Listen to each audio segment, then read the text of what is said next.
আগের দিনে কারেন্ট ছিল না, অন্ধকারেই চলত মানুষের জীবন, তাই নিজের নিরাপত্তার জন্য ঠাম্মারা তৈরি করেছিলেন অনেক নিয়ম, যেগুলো আমরা আজ কুসংস্কার বলে ভুল করি।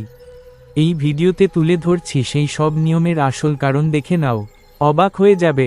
পুরনো কথা, কিন্তু তার পেছনে লুকিয়ে আছে বাস্তব বিজ্ঞান। ঠাম্মা বলতো, রাতে নখ কাটিস না, অশুভ হয়। বিজ্ঞান বলছে, আগের দিনে কারেন্ট ছিল না, অন্ধকারে কিছু দেখা যেত না, তাই হাত কেটে যাওয়ার ভয় ছিল। ঠাম্মা বলতো, সন্ধ্যায় ঝাড়ু দিবি না, এতে লক্ষ্মী চলে যায়। কারণ বিজ্ঞান বলছে, আগের দিনে কারেন্ট ছিল না, অন্ধকারে ঝাড়ু দিলে টাকা বা ছোট জিনিস ফেলে দেওয়া হতো। ঠাম্মা বলতো, রাতে বাইরে পানি ফেলিস না, কারণ বিজ্ঞান বলছে, কারেন্ট ছিল না, অন্ধকারে কেউ পিছলে পড়ে যেতে পারত।